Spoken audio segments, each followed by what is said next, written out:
Welcome to the Readings in the Gallery series 2017. My name is Sharon McCaffrey. I'm a librarian here and work with our director Bob Jolly to coordinate these readings that we have every year. This is the third in the series, and beginning last year we formed a partnership with the Frost Place. And so every year in this slot, we will have, hopefully, the poet in residence read for us here in the gallery, which we're extremely pleased to be able to do. Since 1977, the Frost Place has housed a resident poet during the summer months at Robert Frost's former home in Franconia, New Hampshire. This year, they announced Christina Hutchins as the recipient of that residency award, and we're happy to have her here and welcome her from California. But you have been on the East Coast in Boston area before. So our last reading will be next week, Wednesday, July 12th. We will be welcoming Adrienne Rafael, who grew up in St. Johnsbury. She graduated from the academy and went on to major in writing and literature. She has been attending Harvard, and we're happy to return her here. She's a PhD student at Harvard, and she will be returning here because of the publication of her first book this year called What Was It For? And you'll see a little bit about her in the program, and so we are very pleased to have her read at home with us. A couple of announcements after that. Well, actually, one more event that we want to tell everybody about is our pig roast that we are having July 22nd, 4 to 8 p.m., $20 per person, $50 per family. We will have it outside in the backyard. It's going to be a lot of fun, I guarantee it. Pork, chicken, side dishes, beer, and soft drinks. So be there, it's going to be great. Hopefully we'll have really good weather, so we're hoping for the best. July 22nd. As you can read in the program, I have a little bit about every poet and information, how to get to their website and their blog. All very accomplished poets. Christina's second full-length poetry collection, Tender, the Maker, won the 2015 May Swenson Award. She is also the author of The Stranger Dissolves in 2011, which was a finalist for the Lambda Literary Award and the Audre Lorde Prize. So I won't go into a lot of detail about the other awards and reviews that she's had. I like to quote the poet just to give you an idea of the kind of work you're going to be hearing. On her website, or it could have been from the blog, Christina says, the motion of a poet's life enters her or his work, and then the motion, the coalescing poem further integrates and makes the poet. To constantly reconstitute oneself in relation to one's world, such that doing so is not something to be feared, but a means of engendering joy. That's what poets get to do and must do to remain alive to the coming of poems. If you visit her blog, you will find that she's a lover of nature, as an observer and as a participant. She's an accomplished player of music and appreciator of music. She is proud for the right to vote and grateful for Obamacare. Something to think about, as we are all thinking about. And I also found out that her brother Tim is a fishing guide in Yosemite. So I hope he gets to see her in front of this interpretation of the domes. So, no one wants to hear me any further. I would like to welcome Christina Hutchins.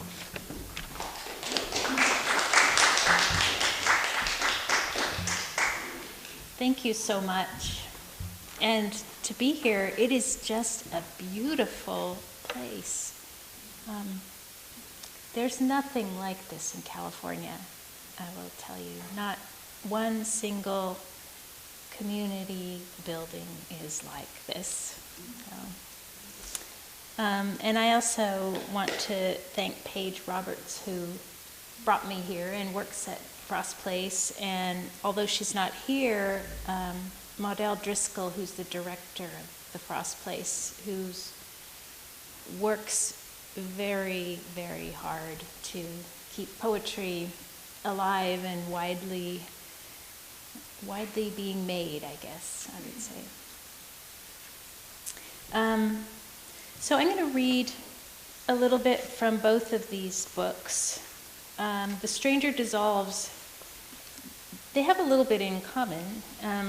The Stranger Dissolves was written, published at least, in 2011, and during that time that the book sort of takes place, which is several years before it gets published, a couple things were happening in my life, dissolutions, I guess you could say. And one of them was that my father was living with Alzheimer's disease and gradually dissolving. And the other is that I had fallen in love not too far from here, in Eden, Vermont. And that relationship was dissolving. So this book kind of has this double dissolve. And the stranger of The Stranger Dissolves is also the poet. That I think we're strangers to ourselves until we start to fall apart a little. So this is called The Physicist to His Daughter, and my father was a physicist. He has since died. I am leaving soon, slipping to where language will no longer find me. My days a passage of blue shadows smudging the linoleum with wings. Already I miss my mind at play, salt flats splayed with meetings of an incoming tide.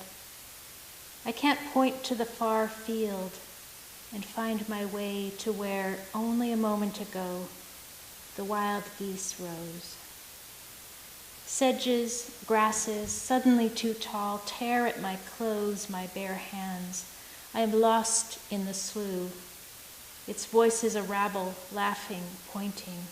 I have no words even for this. So many silvered blades bending, I mill too.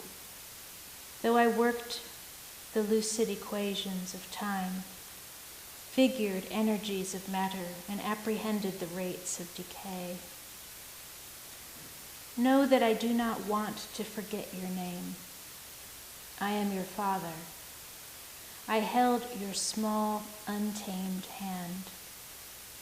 When I have forgotten, remember who I am.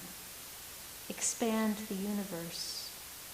Tarry in every leaving. Linger like the oboe echo after geese, like the salt on your lip after a day at the beach. My head begins to drop at its own weight. Before I forget, the days are more kind than unkind. Music lasts. There is nothing like this. I got here on Saturday and it was pouring rain. And so this is a poem about falling in love, but it's also about a rain, that kind of a rain that leaves the world different than it was before the rain. Upstream, near Eden, Vermont. In the month of August, I came to love a river. Looking upstream, it was all threshold, a constant labor, falling ahead of itself to leave itself behind. Nerved silvers come leaping, and lifetimes of silence make way. A shy child becomes the bannered woman, striding and laughing aloud. The tenor, vocalizing in his studio, enters a concert hall. And you, late blooming as the evening air, ascended my porch stair. The crowd loves a parade. Sky caps and symphonies persuade. Relentless crossings, thresholds are myriad. After a day of rain, such a leafy vapor lingering, open-mouthed kisses were everywhere. Dream beast, love, flash flood of a summer storm, all night the river was rising high, cleansing, haunting, and mounting each mislaid step, shifting the living shores.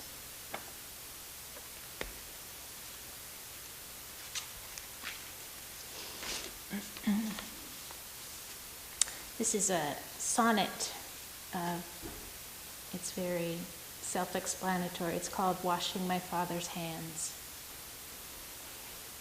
He situates them directly in the beam of falling water, under the kitchen spigot, and waits. I take up soap, and one by one his right, then his left hand in both my own. We rinse, splashing, and I turn off the faucet, grasp two proffered wrists, both at once, in an embrace of my toweled hands, and gently I pull. I dry his hands exactly as he once dried mine. I press my thumbs into his relaxed palms. Between us, terry cloth becomes the rough, soft world entire. And from the shadows and air, a cloth worn thin, I gather one by one each yielding digit. Actually, does someone have a Kleenex? For some reason, my nose just started to run. It never happens. I just need one. Next best thing you can choose. Okay. Thank you so much. There you go. Oops. Great. Yeah. Thank you.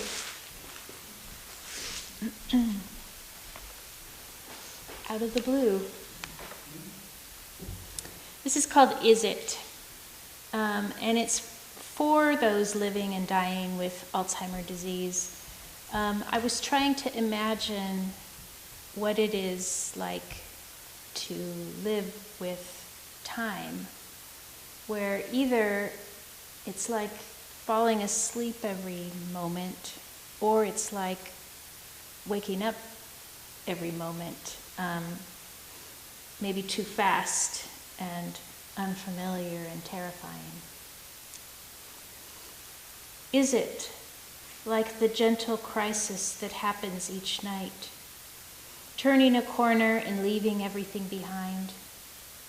Every night, if we're lucky, at full stride we round that corner, plunge from ceaseless sun into deep shade, fall into step with long blue shadows, and ease along a diagonal stripe of light, the avenue of truths listing strange. A cool breeze loosens everything, coats, hair, or just as suddenly the pitched green awnings still. Maybe it's the easy pivot on the ball of one foot, rounding a granite corner and finding yourself midday on a completely different street. Is it a constant falling asleep? Or is it a continual crisis, emerging to an unfamiliar place, stunned with mourning? Jarred awake, the steps taken a moment before, already fallen to fragments. Soft and close along the body, sheets worn thin, cling a while, milled wrappings of the relentless dream. A passing shoulder glances hard, shoved from a brass standpipe, the burnish of light leaps. and every face is a stranger. Warm air rushes from a sidewalk grate, the vent of an underground train. Pushed ahead of the train, then pulled behind it. Such a tired, bright silver wind.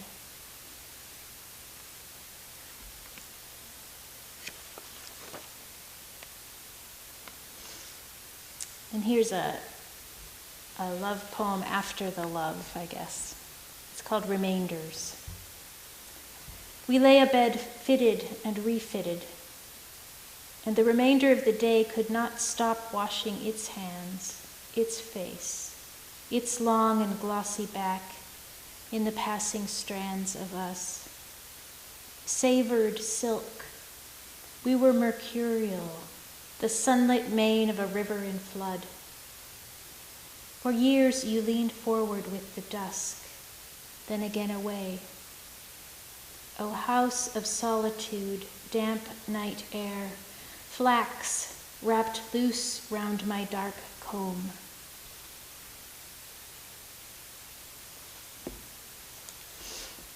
And here's another river, actually a Vermont river poem. There's lots of Vermont in this book. Night swim. I had the need of water around my skin. Of course it was more than faucet rush or fist of rain.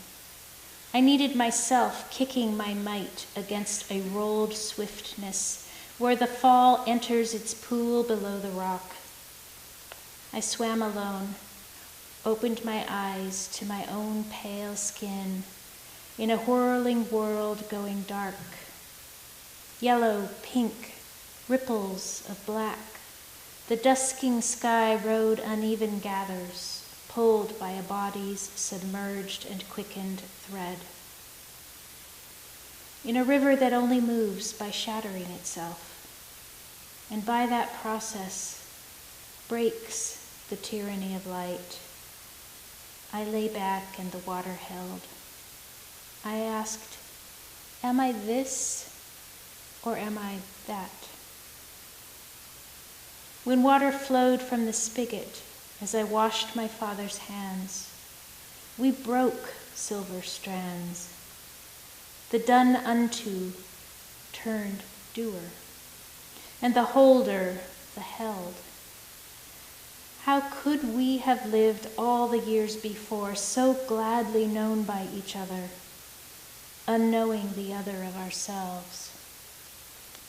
Our time is run, and the knowledge in our hands exchanged. He discovered the gifted pleasure of the child I was, and tactile remember. And I learned the pleasure of bearing the towel. Did he, in that shifting moment, recall it? We became more. What once we felt in part is now nearly whole. I floated.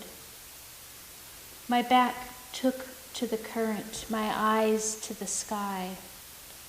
The night river widened. The pulse of creation slowed enough for me to perceive it.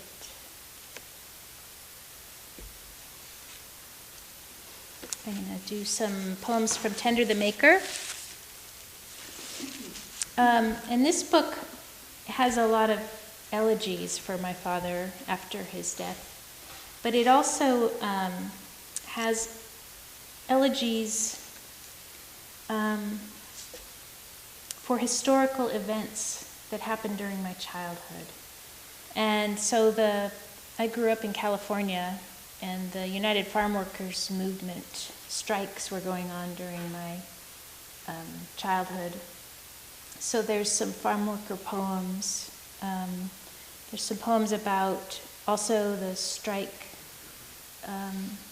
the solidarity strikes in Europe, because part of this book takes place in Poland.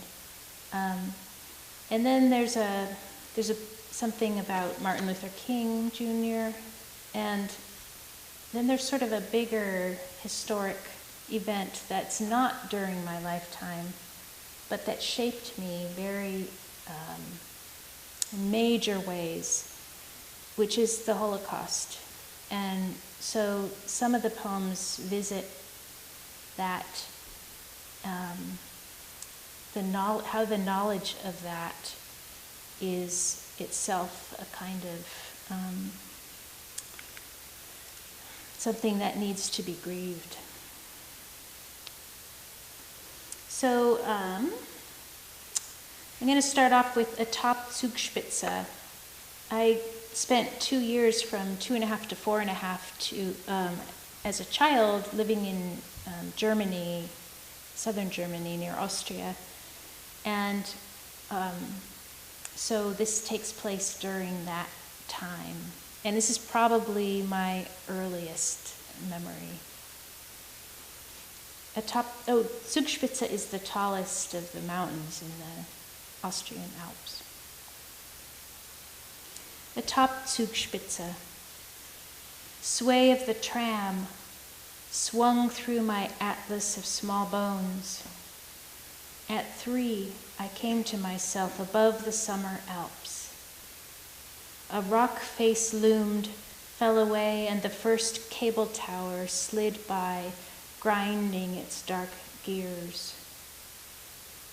Pressed between tall sunlit brothers, a window to the floor, I gathered the dreaming folds of the earth, shadow that I was.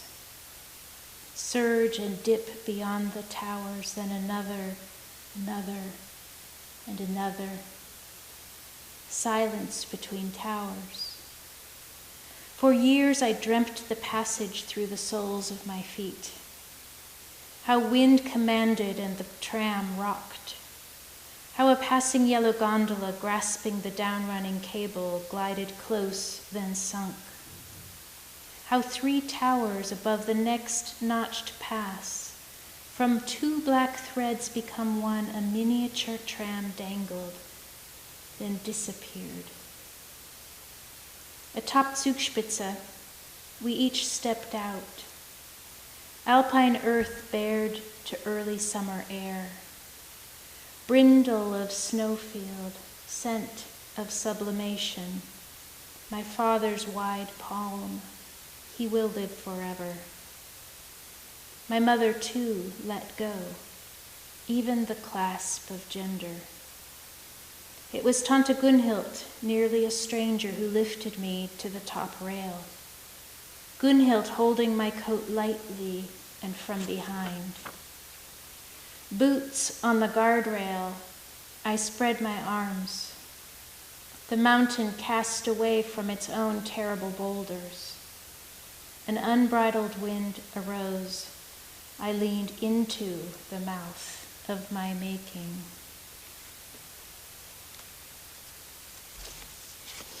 Here's a little bit different tone.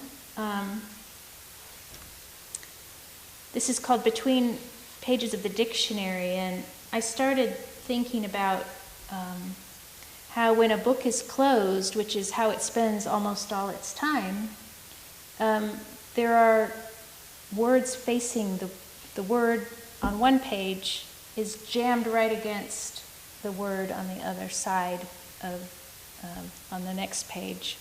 So, and they don't really get to choose what words they are jammed against. And so this is, I sort of peeked into Merriam-Webster 10th edition and tried to see which words were pressed against which words.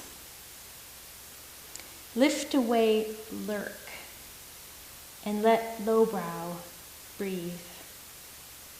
Language has lingered into slow sense, a library's model storming dust, cupcake breath, inked leather, a luna moth left too long. Nights so interminable can last years, cradled between wheedle and wheel, watermark and watchtower wait in the dark. Quietly bedded close, Wet nurse went ahead. She kisses welterweight without ceasing. Ever-breaching whale meets westerly, skin to skin, and wetly, damp, dank, moist in this desiccant dwelling. Love's well worn well or by much use.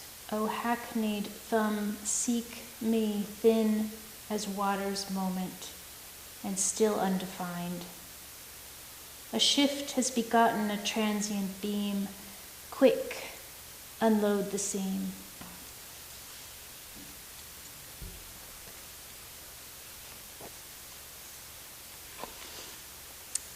So I live on a city street called Solano Avenue, and some years ago it was being resurfaced, but not just resurfaced, they actually went down all the way and put in a new roadbed. So like the businesses, if they opened their doors, it was down 6 feet. So this has those images in it, but it also has in it the experience of learning about the Holocaust. I think I was 10 when I learned about it, and everyone has an age when that happens. And the worst thing actually is to have to tell a child. The resurfacing of Solano Avenue at the Millennium. Gravel and dust, the pavement gone. Each belled shop door was still propped open. Solano Avenue was fragmented, chunks of sub-road and old pipe, like monuments lifted then shoved aside. Incandescence stretched onto a lavender roadbed, rumpled as if by earthquake or by war. Earth movers crouched in the dusk, their massive claws silent, were clamped and curled inward. Who can bear history? Each living child sits beneath the foundations upon which her necessary world assembles.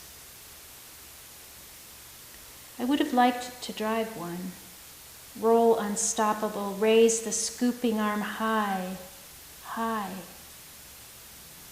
But the year I turned 10, there was night in fog.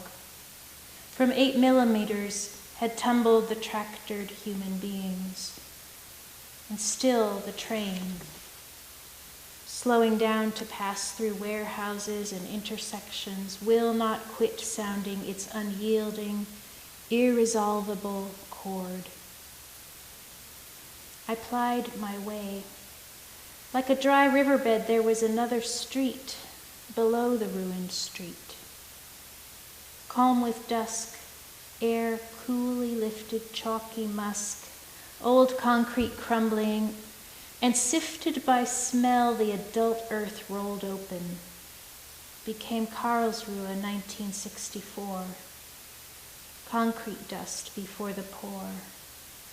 Where brand new houses are lifting daily and deserted late each afternoon, yellow wood and brown beer bottles half empty, sand in shovel-stripped piles drenched gray. Alive in an unutterable world, still I breathe the mute meetings of making and decay. For before cement was mixed or dumped, scraped or troweled or set, I too sat on the scrabbled earth under houses and graves. Under road and river I played, turning small subterranean stones in a child's bare palm.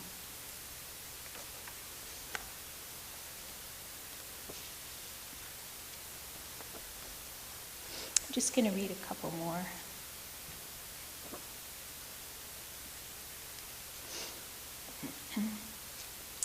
This is We Shall All Be Changed. And my father, in addition to being a physicist, was a baritone. So he sang constantly.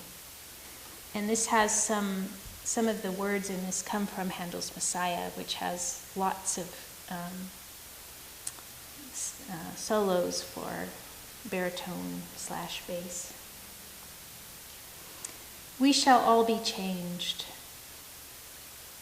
I woke in the dusk of dawn to a small jubilation, orange juice filling a glass. Strike of a match, metal to metal, twist of the key, sputter and flow of white gas. Without seeing, I saw my father pumping the Coleman stove. The valve-spun ease of his thick thumb on the steel piston, the ring of fire. I listened, eyes still closed, to the diction of the creek, raised loud by night air and just begun its decrescendo, the slip into daylight and disappear. Cold on my face, damp canvas, my body was warm, and the day before arrived again. The spigot beside campsite number 9, eager chug-chug of water finding the canteen, the pot, the gathered stones at the base and exceeding them, leaping a little, a spritz of mud on one shin. Scent of ancient flannel, the past, ever before me, hones the tone of a coming day. I breathed and heard again the magician, the fire maker, my father lifting a spatula from the utensil box percussion. Tent poles in both hands. He had lifted his arms, and with his arms the great blue tent, tongue between his right incisors, just the tip curled in view. You'll bite it off someday, my mother warned. And under the low rail trestle, late afternoon, my feet in a water strider creek. Cool the cadence, the confiding stones, my cape is leaves of air, I sang. My feet are shod with water. Later, the dish tub, set on a wet wooden bench, both arms plunged in and streaked with shine, small jet of a lantern. Popcorn escaped the pot, and kernels opened everywhere. Little fireworks on the picnic table, white on the night sky of the ground. Creek stones, hoarded as jewels, and bound to dry, sat dull as the rocks by the road. My mother turning cards on the tablecloth's faded flowers, slapping faces down. I fell into sleep to voices in air and the silent pauses, double solitaire. My father cleared his throat. An opera singer, baritone. Sometimes he laughed Mephistopheles' laugh, drawn long and sliding down the scale of evil. I lifted the tent flap to a wetted world. It was dew. The refiner, clothier of the grass, the bottle glass tinker of stones. The music that racks and sustains a life, moves by appoggiatura, notes that require drive resolution. The Adagio of Mahler's Fifth. Early in the Alzheimer's, my father would pocket any key, and we took to hiding keys and pocket change. Then Mephistopheles began to laugh in the surgical waiting room, walking the produce aisles. His body shook with song. The trumpet shall sound and the dead shall be raised incorruptible. The voice remained, but the words began to slip. If God so clothe the grass of the field, will we not much more clothe you, O ye of little faith? When I emerged from the tent, The azure flame was steady. I tell you a mystery, we shall all be changed. Even losing himself, even lost. My father woke to a past retold by its worth. I tell you a mystery. Our past is change and will change me. In the twinkling of an eye. Steady, the blue ring of fire was flit with gold. Small darts and trumpet flares, bright orange salamanders of the cave. There are sadnesses that travel permanently. The gem collector's bitter citrus, shot through with first embers of sun.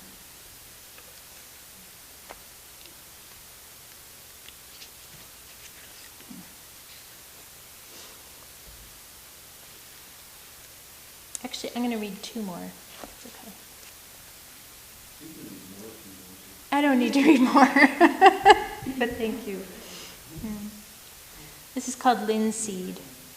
And after my father died, I sort of ran away, in a way, to on a trip by myself to Russia and Poland and Austria for 6 weeks. And I was going to a conference in Austria and meeting with some poets in Russia, but in between I was just wandering. And one of the things that I wanted to do was to visit Auschwitz-Birkenau. So this is called linseed. And linseed is the stuff when you're painting with oil paints that you use to, I guess, dilute the pigment with. And it has a very pungent odor that is bad for you and that I really like. Yeah. Linseed. Through my mother's jars fell the light of plums. At Capistrano the swallows returned. I loved the bitter scent of linseed, crumbs of pigment, and while she painted, dragged my child fingers lightly along adobe walls. Once I swung on the high gate of a graveyard. It opened a carnival of death, crooked stones and violet grasses, broken fence, sunken shibboleth. Breath marries the quiet beats of a wing. A bird evades her oils. Geranium under the arch, red, and ding-a-ling sway in the wind, glide and rise on the thrum. Who knew at Auschwitz the grass would be so very green? The barbs were thickets of thorns all in a row. One summer day, I stood, adult, in the hygiene chamber. From the low doorway, it darted, a shadow. It slid into the concrete wall. It was a small cleft, her nest. Dark swallow, her red eye.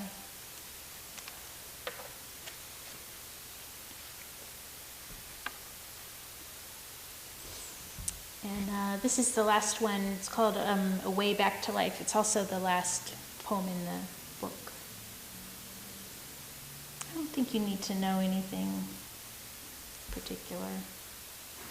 A Way Back to Life. From Russians, I learned never to shake hands across a threshold.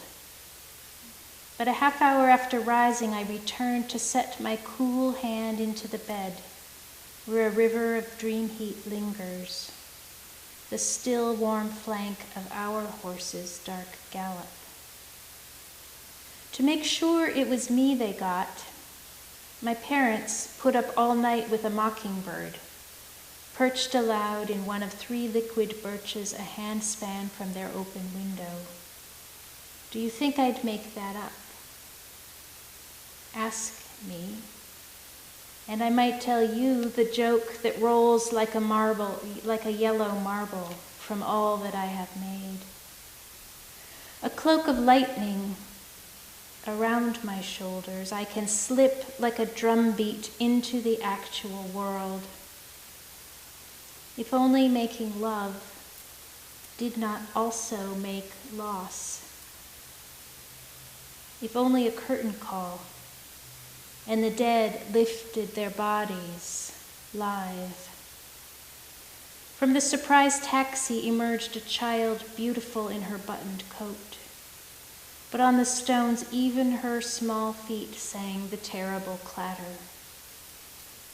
You have suggested we take the floating trip, meaning, perhaps, without formal destination. Will you bury your head in the softness of my belly, where old yearnings still sleep? Continent to continent, homeless and without fixed beliefs, perhaps a large part laughter. There is nowhere loss will refuse to take us. I have decided to trust the late-night horse and its riders. Thank you.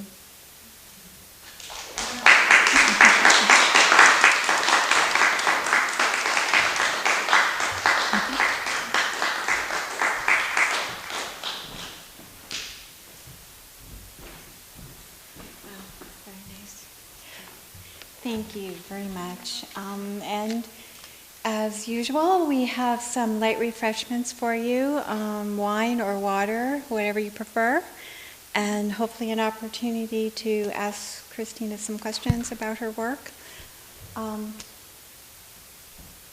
Help yourself. And thank you again for coming.